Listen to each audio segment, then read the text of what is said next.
Hello, once again, and welcome back, welcome back. It's a bit dark in here, isn't it? I think. Anyway, but there you go. Just waiting for my guest, Ollie. She should have come on earlier, but something happened. But hey ho, there you go. All I gotta say, hello, hi ho. There you go. Um, anyway, how are you? How's everybody? Who's watching the England game? You know, and what's happening. So,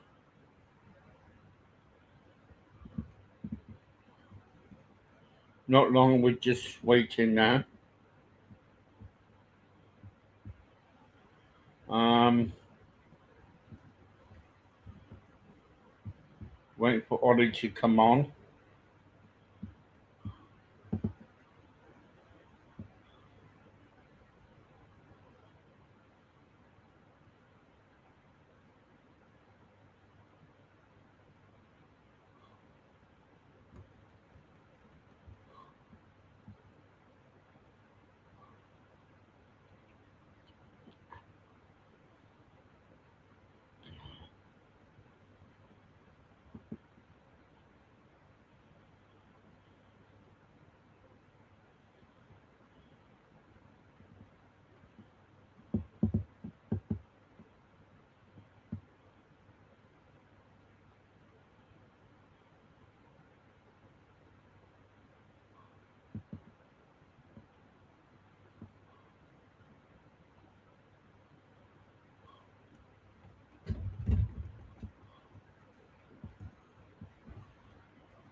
Yes, so we're still waiting for Ollie to come on and join us.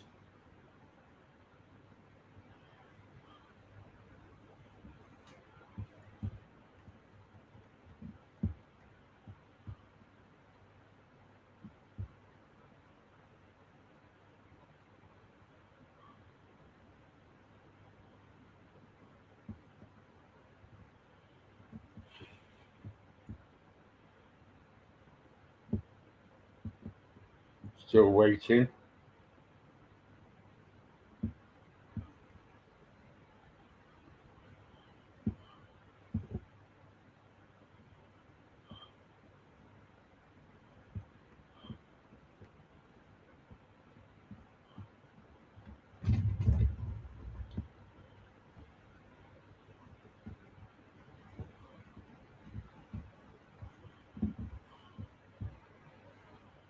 And I'm still waiting. Hope everybody's okay.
Hello. Hi, how are you? I'm fine, thank you. Wait for a second. Do, do, do, do, do. Are we yeah, I'm just waiting for the music. Okay. No, sorry. I'm speaking to somebody else, sorry. Okay. Yeah. If that's okay, yeah, thank you. How are you? You alright? I'm good, thank you. Brilliant. Slowly down.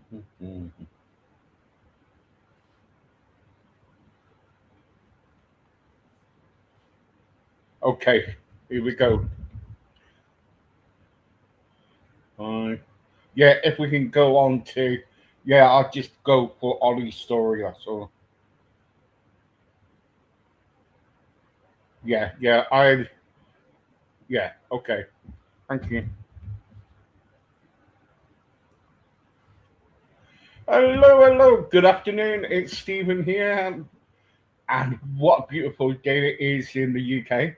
I tell you what, I do not like the hot weather. It is really terrible. I went outside just now, and I had to come rush back in. And I'm a, I don't know if you know me, guys, but certainly you know that I'm a bit of a domestic person, really. I put washing on the line sometimes, or put it in the washer dryer, but don't put the dryer and the washing machine to me. Another story. Yes, I flooded my kitchen out yesterday with the washing machine, and I think I need to sort myself out.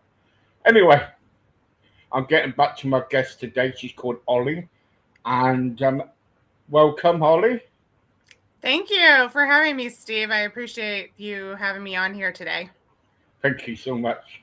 Tell everybody about yourself and what you do. Sure. My name is Holly Haig, and I am a holistic health coach focused with an emphasis on autoimmunity. My family has 3 generations of diagnosed multiple sclerosis, me being the third. And I finally decided I was going to figure out what was causing it. So I did. And I got my health back. Congratulations. Well done on that. I like people when I don't know if you read everything about me or whatever, but I love people when they kind of say, no, I'm not going to give up. I'm going to move forward. I'm going to do something about it. Well done. Really well done. That is really kind of like that. So so let's go back to the front. So when you found out that you had this illness, what was it? You must have gone through depression. Kind of like, what was it like? Tell me, tell everybody. So it wasn't as devastating as I think it is for most people, because my mother was the second generation, or the second generation of multiple sclerosis. So I watched her. I watched her health. She was diagnosed in the early 80s. I was 3 years old, and she unknowingly took a holistic approach because it was really all that was out there for people in her condition. And I watched her barely be able to function, walk. She had Bell's palsy. She slept most of the day. She was my main caretaker at the time. And I watched her turn into this vibrant mother that I didn't really have before. And even though I was very young, it sort of stuck with me. And I got used to eating the food she ate. So even though she allowed me to eat other foods, um, I mostly ate her holistic diet. So when I got diagnosed, I was pissed off. I was angry. I thought God, really? Like, I've already been through so much. I grew up in a household full of trauma. It's generational trauma. So both of my parents had trauma that then they carried on to me. My father was very abusive. Turned out so was my mother. Didn't So know was it, but he? Was she was. he? So tell me to mind my own business. Um, but did he? Was he abusive to you then? Was he? Was he? What was that? Was he abusive to you? Yeah. Yes. Yeah. Physically, sexually, emotionally. Yeah. I'm so Very sorry much to hear so. that. Yeah. Very much so.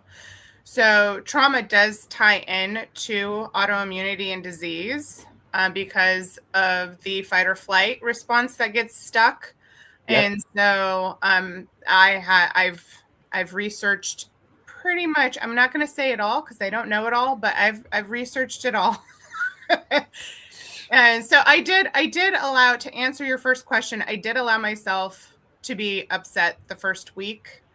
And then I was already depressed. I was already, because I was so unhealthy. I'd gotten so unhealthy. So I was already depressed. There was no getting past the depression part that I was already at. Yeah. Yeah. Yeah. Like it was just, like the only next step was not being here, because I was already suffering, really, Were you myself. suicidal? Did you feel suicidal? Um, Throughout different parts of my life, yes. During that moment, no. But I think when you're in major depression, there's a fine line. There is definitely a fine line of what can push you into those thoughts. So I did have a good support system. My husband, my children, I had good therapists that I could rely on. I had tools that I had learned from, I had 15 years of therapy. I went through EMDR treatments. So I had this tool belt that I could pull from that sort of kept me out of like the depths of depression, but I still was like just right there because my body wasn't functioning right. Yeah. So I did allow myself to be upset that first week. And mostly I was so angry because I thought, I've been through so much.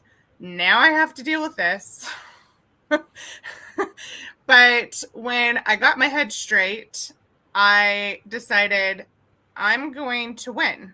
I used to be a high performance athlete when I was younger. And so I really viewed it like I was going to go play the biggest competition of my life. And I went full in, 100% in with everything I had. Because realistically, I knew there was not much left for me to give if I didn't focus and try.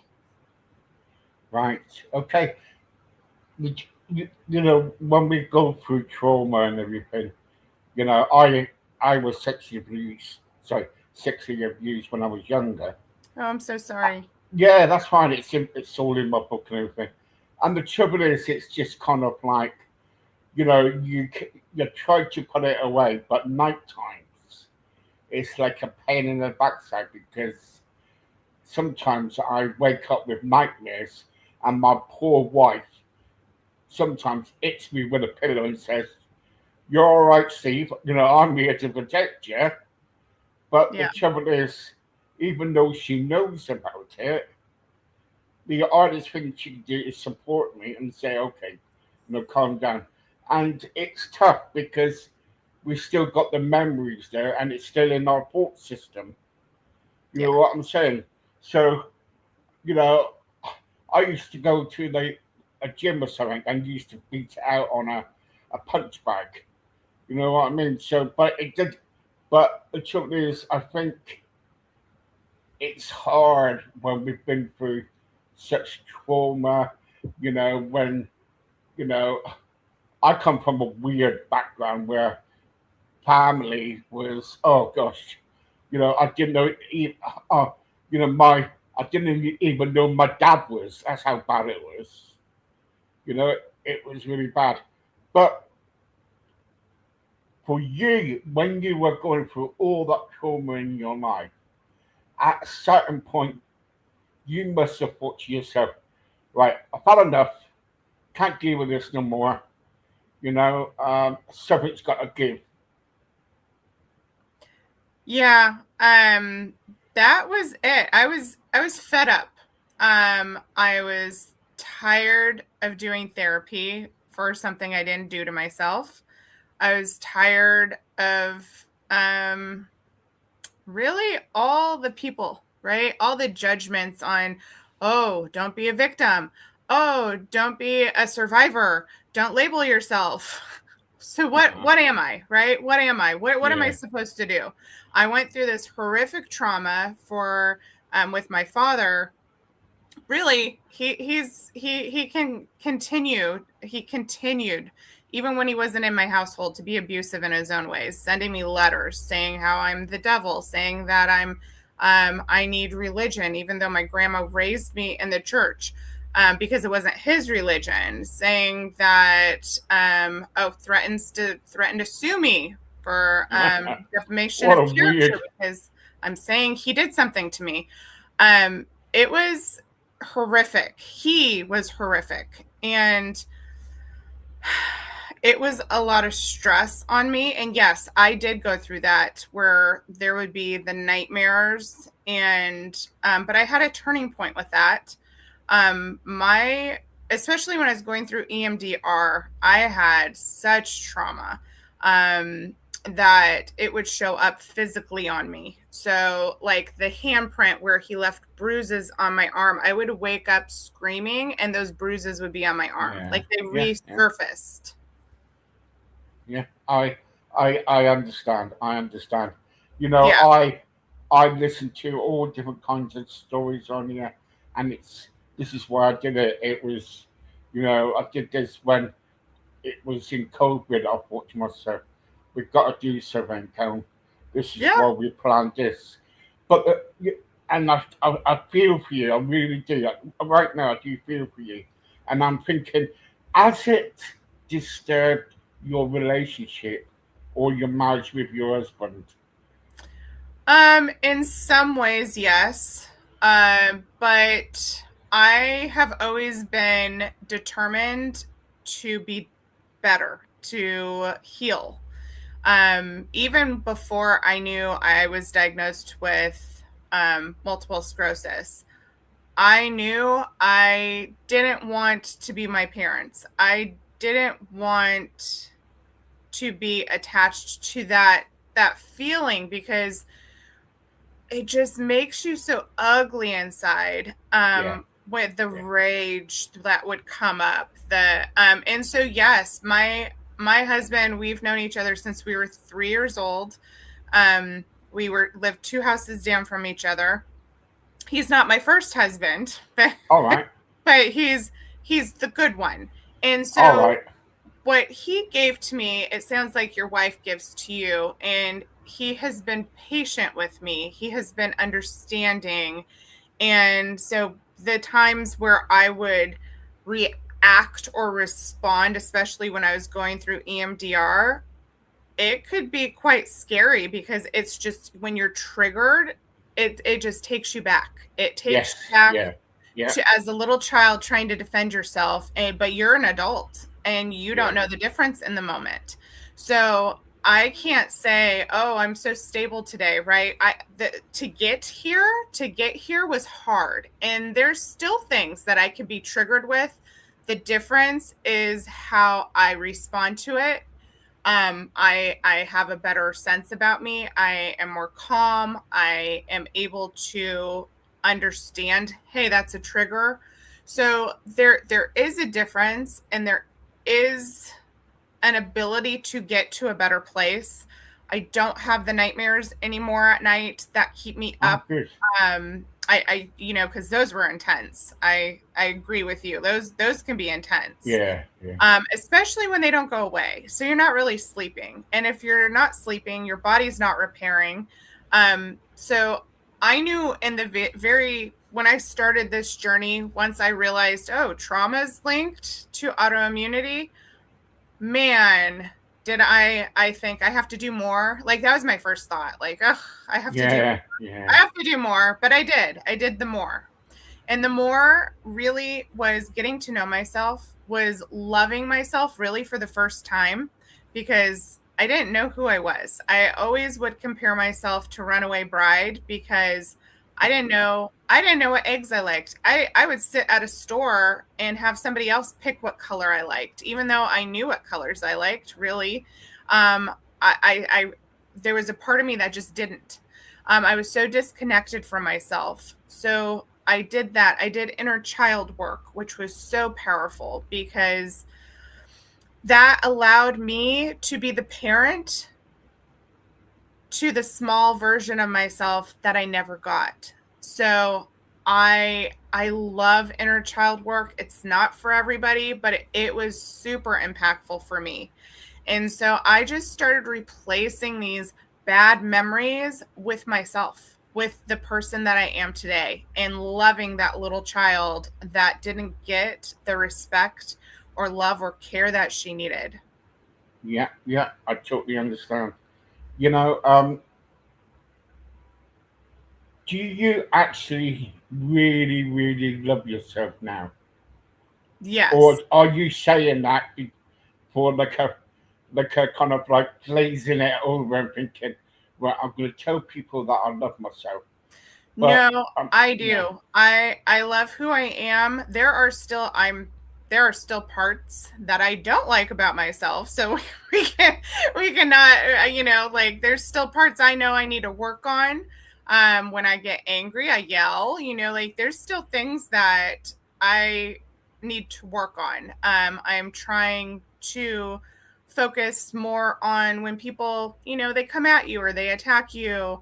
Not really people I don't know, because that doesn't really bother me, but people that I do know, it's like, okay, love them anyways, give them oh, love. That is such a difficult yeah, task, to love somebody that is really trying to hurt you, right? It's hard.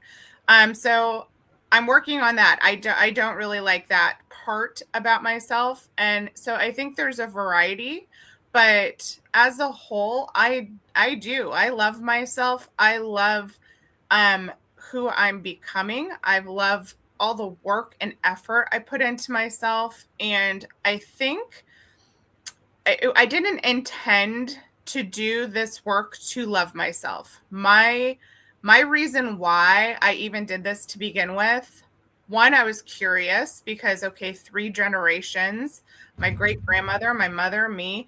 And then secondly, I did it for my children. I knew at a certain point, I knew, oh my gosh, they're next. yeah, Like there's something genetically expressing they're next.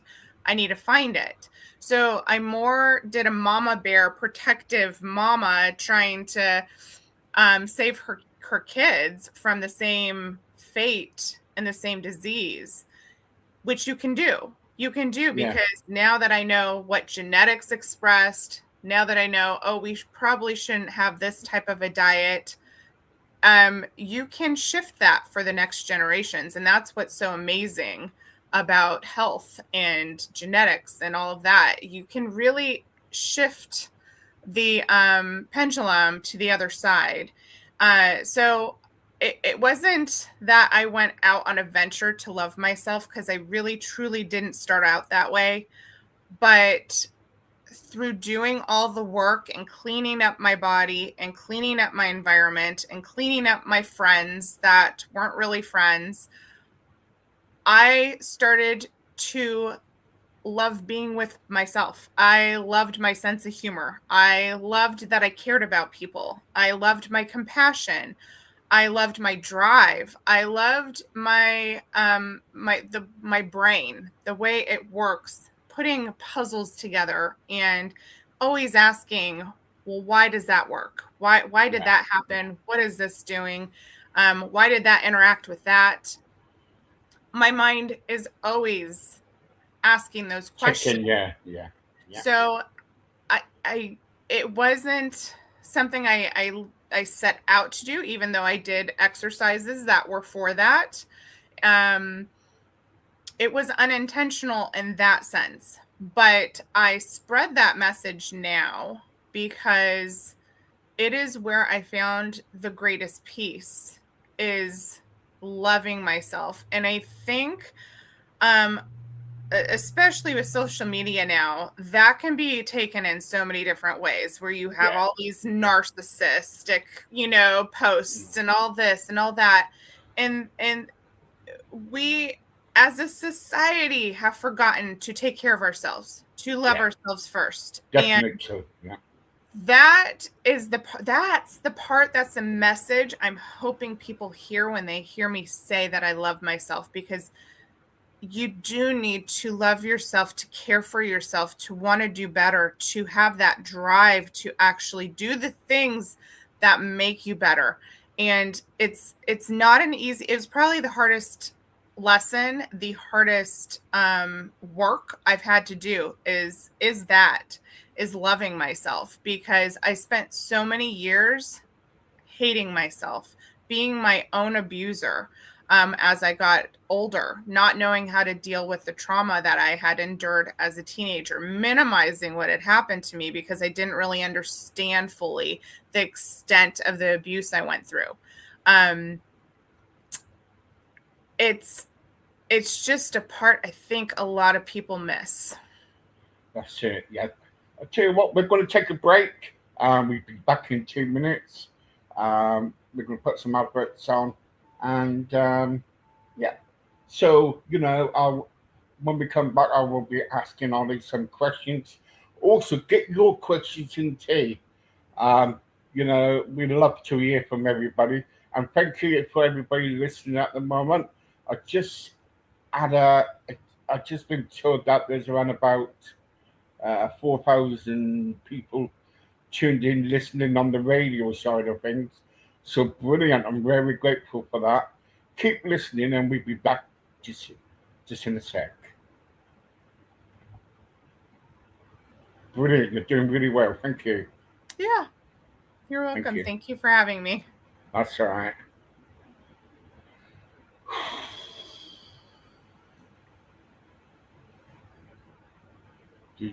What's the weather like? It's hot. It's hot this week. I'm in North Is it? Carolina, so All right. Yeah. Yeah. it's like an oven. It's been really hot in the UK. Oh, it's horrible. It's like, but like I love and I thrive off heat. So now that I fixed my body to be able to handle heat again, because I couldn't for a while. I love it. I love being out in the sun and going to the lake and Yeah. kayaking. So Yeah. Yeah. as long as I get like a little splash of something wet on me, like to cool me down, I'm good. I live 2 minutes by the sea. 2 minutes. Where I live, I can see all the boats going up and down and everything. So I love it.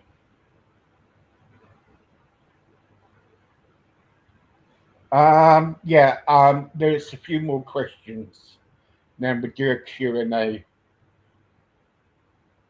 Yeah. Is that all right?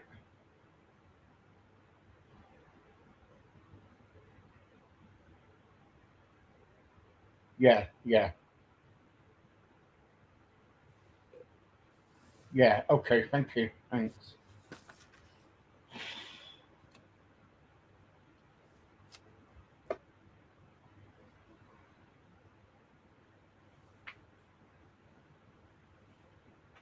Sorry about this. Oh no, you're fine.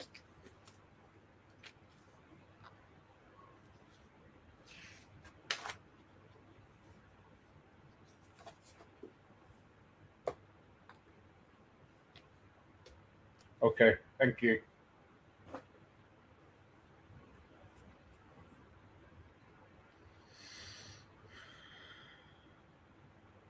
If you can do, yeah. Copy, please. Thanks.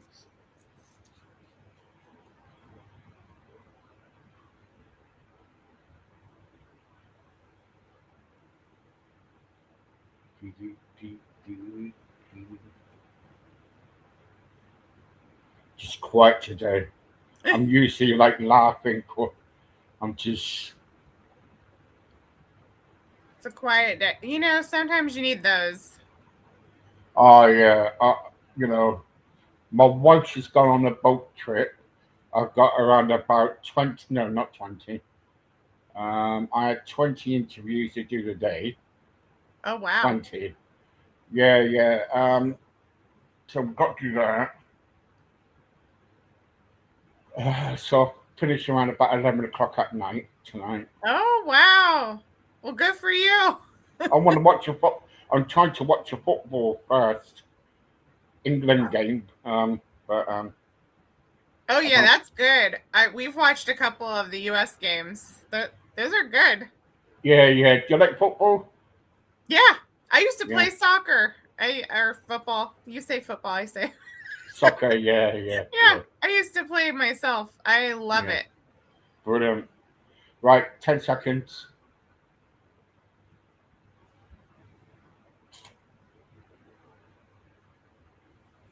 Hello and welcome back. And it's really sunny outside here. Now, Ollie, we've heard the challenges and the trauma part of it and everything. And people are asking me, kind of like all different questions. So what I want to do, I want to go through the questions if you don't mind. Sure. Please don't, So first question is, Holly, how do you deal with how did you deal with the abuse? So, in the beginning, I ignored it because the very first therapist I got as a child was a predator himself. So he was taking me out the back door to go get ice cream, showing me how to please myself, showing me what would be equivalent to porn. Saying he gets real close to his patients, gave me pills in a little Ziploc bag. So I was real hesitant. That was at age I was 13, 14 when that happened. I was very cautious to go back to therapy. And so I am going to say there are bad therapists out there by far. So if you feel like this doesn't feel right, pick a different one. Like just trust the intuition and move on. Because there's those ones. And then there's the ones that every time you go into the office, they're giving you a chart and they have no idea who you are. Skip that one too. The therapist I got was fantastic. I didn't get this therapist until I had my first child, which was quite traumatic in itself. My pregnancy was traumatic. I'd lost the twin. I was in a dysfunctional marriage. That was my first marriage. And when he was 2 months old, I decided I need help. Actually, somebody said I needed help, and I was like, I agreed with them. Is how that happened. But if you get a good therapist, I know it seems simple, but verbalizing, it took me 3 years to really talk about my father. Just mind you. So this wasn't a quick process. Like when I say I had 15 years of good therapy, that was it. That it was with her, it was with that therapist. I had more therapy. It just wasn't good. So good therapy teaches you tools on how to cope. So when you go to your therapist and you start talking, she's going to make sure, she or he is going to make sure you are stable.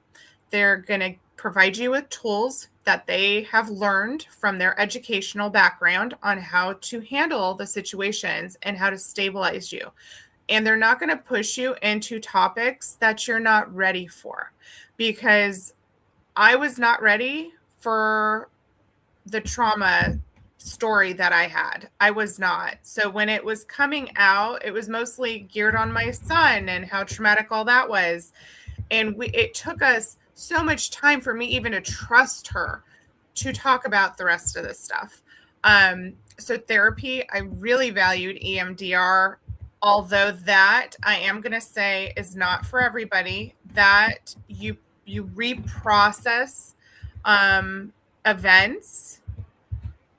So when you process them, they become desensitized, and you have an awareness of who you are today versus the memory that's sort of trapped in you. But it is a process. It's hard to do that because you relive your trauma in order to unlock those memories. And I'm going to say that is not for the faint of heart. That is something you have to really mindfully understand what you're getting yourself into. And then there's also good therapists and bad therapists with that. I had a bad one. So realistically, I had more than 7 years of EMDR, but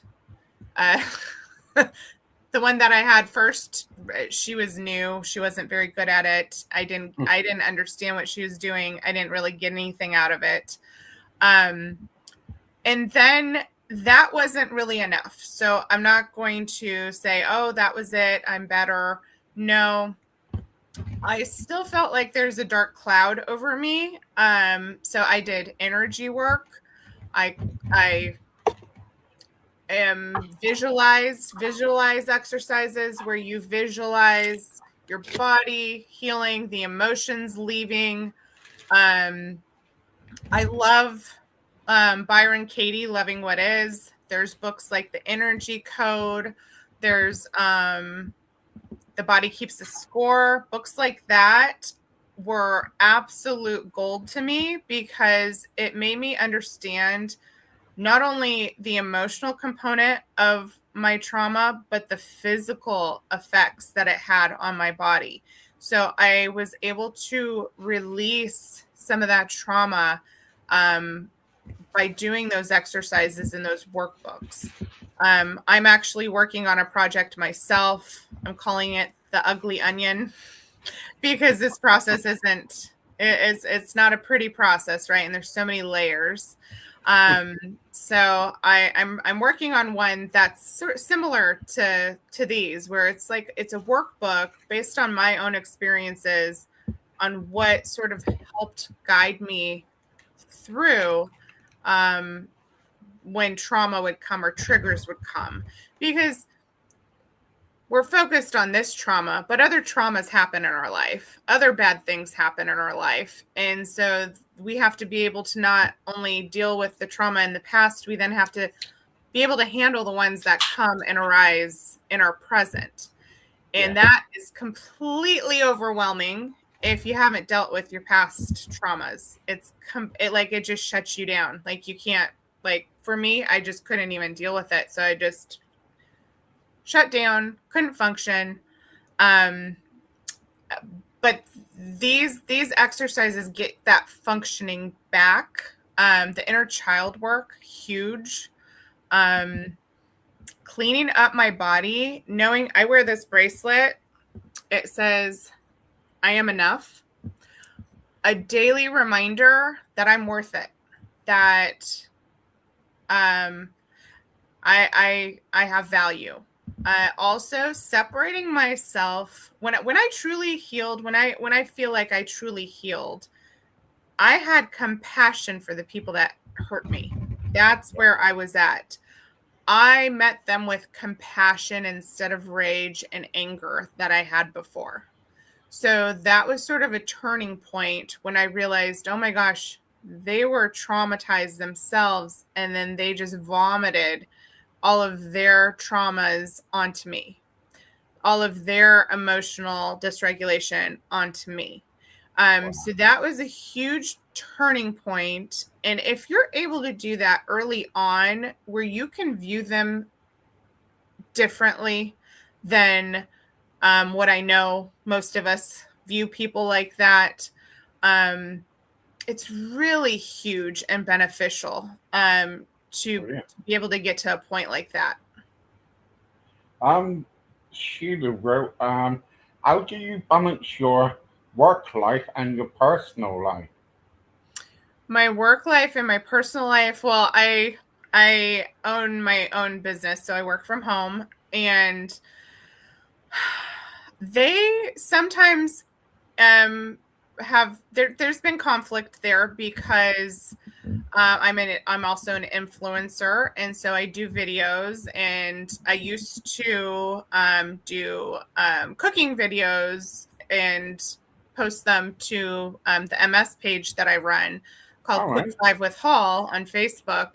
And so I used to do things like that, and that would intersect with my relationship because my husband, he was used to me just always being there, always being interactive and doing life a certain way. And so it really did disrupt our life balance.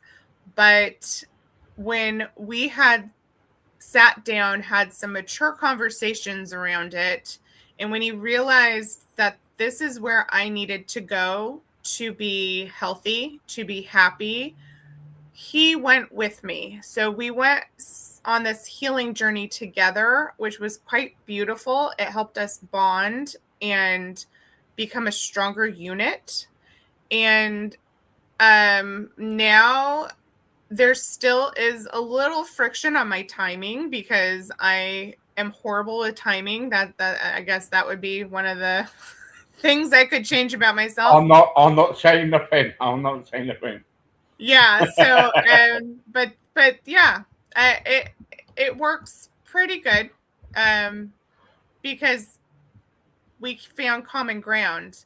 We're a partnership. So he treated me like a partnership and understood and sort of came on board with what I chose to do. Right. Okay. Brilliant. Sarah wants to know, can you talk back? Sorry, start again. Tongue tied there. Can you talk about a time when you felt like giving up but didn't? When I felt like I was what? It says, can you talk about a time when you felt like giving up but you didn't? Okay, so this is actually what has always driven me through depressions to keep going, was my lowest points. So when my first pregnancy, I was 23 with my first husband. It was a twin pregnancy. I had hyperemesis gravidorum. If anybody knows what that is, it's like extreme vomiting. So I couldn't eat food. I was losing weight. I had lost the twin early on. I found out, I think it was the 17th week checkup, that my son was going to be sick. I went into preterm labor. Like the pregnancy was just horrific. He ended up coming early. And I had this is probably the worst depression that I had fallen into. So after I had him, I then physically could see how fragile his life was. I blamed my body for making him sick, for losing the other pregnancy, which would be an issue for probably 7 years. I just had so much guilt and blame, like my body did this. And so in that depression, I was absolutely just devastated. I had to, he is also a tube fed baby. So he had a G tube. So it was a lot of work. He had to have my breast milk. So I had a pump. I had it was just a lot of work, on somebody that was not mentally healthy. I was not sleeping, all this stuff. So in that moment, I'd convinced myself that he was better off without me. I shouldn't be in the world anymore. That was probably the closest I ever came to actually making a plan and committing suicide. And and I had put myself into an inpatient facility for 8 days. I absolutely needed that. But that's my worst moment. I was not showering. I was not brushing my teeth. I was barely eating. I mean, I was sleeping most of the day. The only thing I did was take care of him. So I took care of him as much as I could. It was just the most pathetic moment in my life. And that was the moment where I was probably the closest to not wanting to be here. And what saved me then was really, as much as it's it's the opposite, it was my son. So as much as I blamed myself and thought he'd be better off without me, on the other side of that, I loved him so much, and I wanted to see him grow, and I wanted his health to be better. And that is what drove me to stay, to be better for him. And that was it. It was the love I had for my son, is what I would say. And then the care I got in the facility, having that break, which is really what I guess I just needed a break, and I wasn't mentally healthy enough to know that that's what I needed. I needed help. And then from there would be other moments that weren't ever as devastating or as close as that moment was.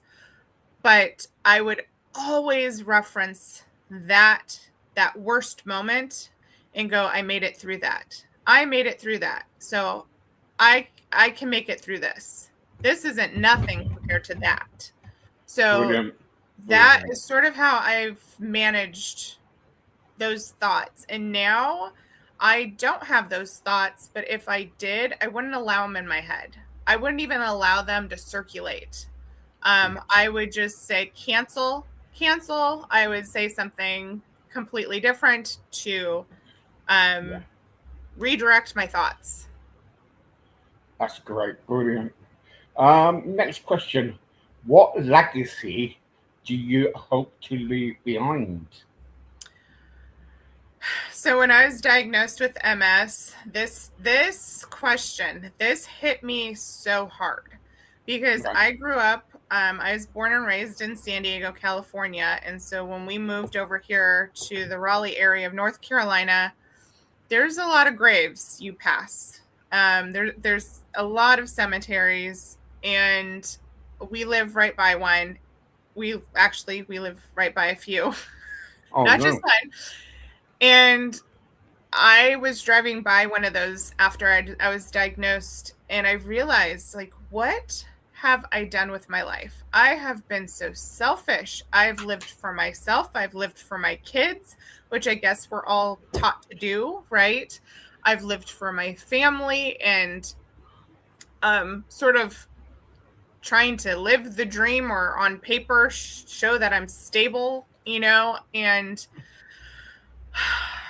my legacy, I would hope, one, I don't need to be remembered. I really don't. I would hope that my legacy would be the fact to pay it forward. When I learned that I could get my health back, that my lesions could heal, that I could walk again, that my face would wake up, that I could be healthy, I want other people to know that. So my legacy is that love yourself. Love yourself would be my message. Love other people. They're in pain if they're hurting you. Love them anyways. So, and healing is possible. So that is what I would hope, if anything, would be passed on. Brilliant. You come across, I'll tell you what, I'm not joking, but I'm here kind of like talking to somebody, and someone's just gave me some tissues, and it's just kind of like, when you start talking about it and everything, I had some tears coming down my eyes because it's reflected what you're saying. You're helping quite a few people out there, and I really do really appreciate what you're doing because it's really good. Um, right, okay. So what I'm gonna do now, guys. I'm gonna before we finish, I'm gonna go on to the funny questions. I'm afraid, Ollie. What we do on here, we have a bit of a hang on for a second message here. Hi, Steve. Would it be possible? Can we have Ollie again because I feel that she's got a big story to tell, and it would be lovely. I will definitely ask her. Yes, definitely. Thank you, Ollie, for coming on. You've been a fresh, a bundle of fresh air. Can you come back on Steve's program again? She might not like me, guys. She might, you know. Also, I, Steve, would it be possible if Ollie can't if Ollie's got any details about the work she does, that she could send you an email and some information so I can look into it. Hi guys, thank you very much. It's been really, really big blessing today to listen to Ollie. Please bring her back, Steve. Get her to join your star. Um, okay. Um, I Ollie. I loved your story. I know you've got some more that's more to go by. How many children do you have? I have three. I have Yes. three living children, and I have four that I miscarried. Right. Okay. Okay. Okay. So, are they younger children or older children? No, they're now 12, 16, and 20. Oh, you wait when they want to get married and everything. Yeah. Oh, trouble twos. Yeah. Um, Ollie. Really, really, thank you very much. I really appreciate what you've done for coming on here and giving your time. Please come back again and tell us more. You're helping a lot of people, and I know you have helped Steve today because Steve's going through quite a bit at this moment in time. Oh, thanks, guys. Brilliant. Thank you. Okay, so what I'm going to do, I'm going to ask Ollie some funny questions. Now, Ollie, you do not have to answer these funny questions. Okay. All right, so they are funny. People, it's just a kind of like a karma, really, cooler. So let's get on to the first one. Right, if you had £1 million, Holly, or $1 million, what would you do with it? Well, Steve, I actually did at one point. Did you? I did, and I'm gonna tell you, I didn't do any of the things I thought I would do with it. I invested it into my family, into my home, and into my business and my education, thinking that, okay, well, if I better myself, if I understand more, then I can help more people. So that was my thought with it. I then put some in a savings account, donated, did random acts of kindness around the city, paying for people's bills. That's what I did. Bought nicer, like the nicer food that I like. Right. I didn't really go out and do anything extravagant, like buy a boat or, buy a house, or I didn't do any of those things. And maybe that was a mistake, but yeah. Okay. Right. Okay. I'll tell you what. Are we telepathic here or what? Right. Okay. So,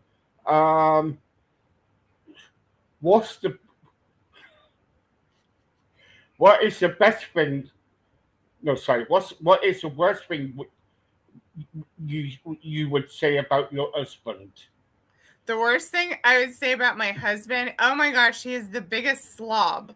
I have OCD, and it drives me absolutely crazy because he is just so messy. no matter where he has his stuff, like there's a place to put his stuff, but where does it go? Just wherever he sets it. Yeah, anywhere. Yeah. Anywhere. Yeah, anywhere. Yeah, my wife would tell you the same. Yeah. Yes, yeah. I'll tell you a little story quick. I used to, a long time ago, before I had my stroke, because I've had strokes and stuff, I used to play football. And I just got married, about 3 days married into my marriage. My wife put down some carpet, and, and because it was raining, I had to get out of the car and run in. But I forgot to take my boots off, and it went on our Persian carpet. Oh. And that was it. And she kicked me out of the house. I moved into my shed. I called it a men's shed because I got a little bar in there, TV and everything. Just had to just get extension lead from the kitchen to the shed so I can get some electric. Oh, you did it, Steve. You did it. Yes, I did it. I did it. I wasn't gonna. I was anyway. My tea was like what I used to say to her. I said, "So what we got for tea?" She said, "Go and get yourself a takeaway." So I did, and I sat in there and I thought to myself, "Uh oh, I'm in a dog shit here. Oh yeah. I'm in a mess. What am I going to do about it?" And I said to her, "Look, can we get a carpet cleaner? Or, don't laugh, or I could come across the carpet and cut the piece out and put another piece in."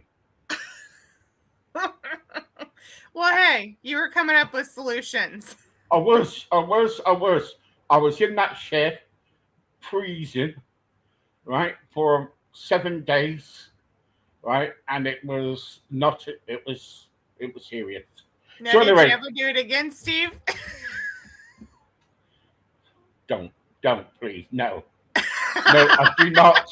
I do not want to do it again. No. I've done some stuff, like a dog.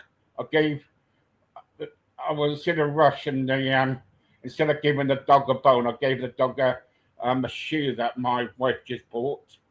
So I've done things like that.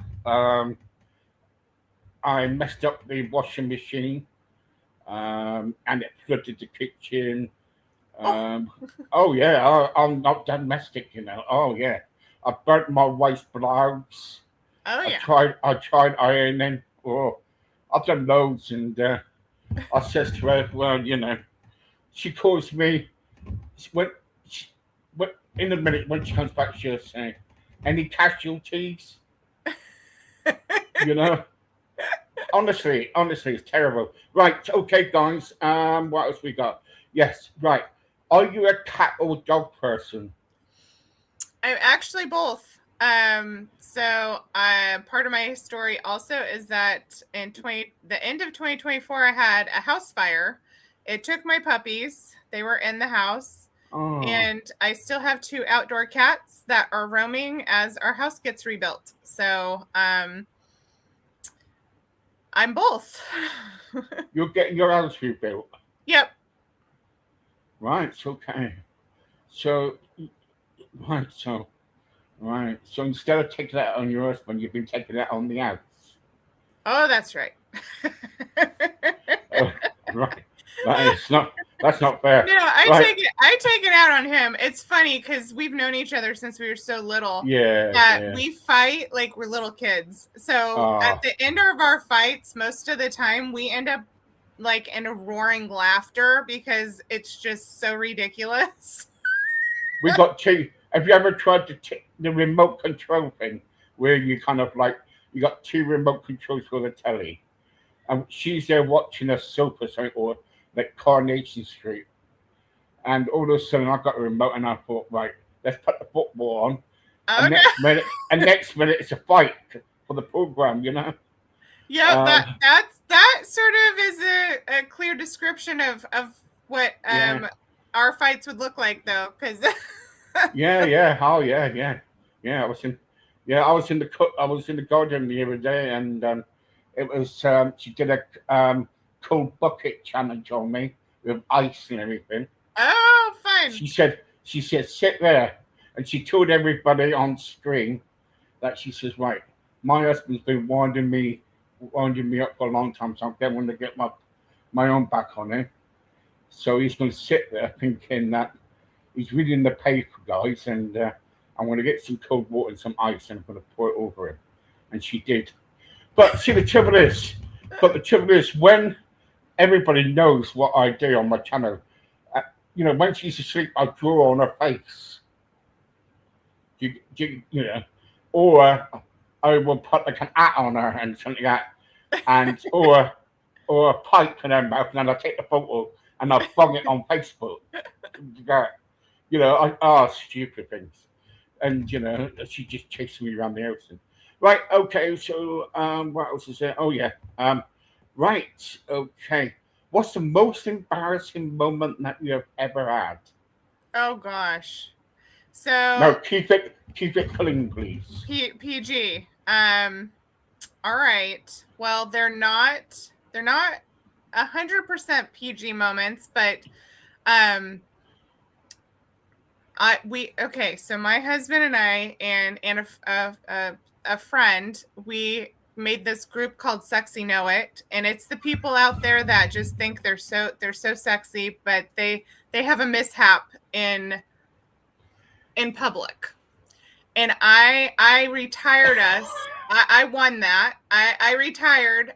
So I was 8 months pregnant with my my third child on a busy street in San Diego during lunch hour, and I just left my therapist office, and oh no, I had gone to the bathroom in her office, and so as I'm walking down the street, I was 2 blocks away from my car. I had completely tucked my skirt into my thong, and the roaring laughter behind me was just growing, and I thought, what's so funny? Like, I don't see it. And so then the people are walking, and there's more of them because they're going to lunch, because my car's towards where more of the food places were going to be. And so there's more and more laughter. And then I finally turn around and try to feel the back of my skirt, and my entire butt was out. My entire for 2 blocks. Oh. They were laughing at me, the 8-month pregnant woman. So I grabbed my skirt, tried to pull it down as best as I could, crossed the street, and it doesn't even end there, because later on that day, I had pulled that skirt so aggressively that I ripped a hole in it. Oh no. So the other stores that I went to, there was still a view. Did he ask you to buy a skirt? Yeah, we had to retire the skirt. It's probably still there on the rails, is it? So I would say that by far is probably, because I didn't even feel it. My husband's like, how did you not feel it? I'm like, I'm 8 months pregnant. I'm uncomfortable. I didn't know. Yeah.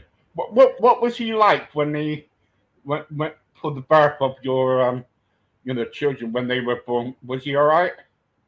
Oh yeah. No, he's a great father. He was very supportive, very excited. Right. Yeah, he's a good guy. My husband's a good guy. We've been married 17 years now. We're good. He didn't faint like I did when they said to me, "Could you kind of like cut the bit of, the cord?" Oh. And I fainted. Yeah. He didn't like that. He actually did not like that. So he didn't get to do it with one of our children because the doctor just did it. But then the child he did get to do it with, he was grossed out. He did not. It was not this picturesque, movie moment. It was like, oh, that's really tough. That's hard to cut. I was on the bed. Yeah. I was on this bed next to my wife, and my wife was telling me, "Wake up, wake up." I've actually fainted, and she said, "Wake up, wake up." I said, "Oh, oh." She said, "What happened?" I said, "Well, I went to give a call, and that was it. I dropped to the floor." Oh, Yeah. oh, it's horrible, isn't it? Right, okay. Right, guys, we've run out. I tell you what, Ollie, you have came across really, really great. And you know, I hear some stuff on here, and sometimes it kind of like gets me in my heart and everything. I love to hear more of your story. I love to kind of like talk to you again, and I'm sure everybody else did. There's some people on there saying, "Please, Ollie, come back again. We'd love to hear you more. Would it be possible if you can give me some information about yourself? I'd love to be in contact." There's loads of it. And guys, I will try to get Ollie on again. Um, you know, if she knows the time basis, you know. I might have to buy her a watch, UK watch. But we will see. But in the meantime, guys, I'd like to thank you very much for joining us, and I hope this has gave you some a little bit of a sensor because I think there's more to come with Ollie. So for me, I'd like to say thank you so much for joining me. And don't get guys, go onto my Crossroads page and just kind of like the page and everything and just leave like a message on there or something and I'll be so grateful. I really will really go. And thank you guys, before I go, thank you for that wonderful award I received 2 months ago. I'm so sorry I didn't send a message out, but I was in hospital covering from my TIA. But thank you once again. It was brilliant, and I didn't know until I got home that it was waiting for me, and yeah, it's just kind of like I don't know. It just made me cry. You know what I'm like, guys. Anyway, see you soon, Ollie. If you stay there. Thank you.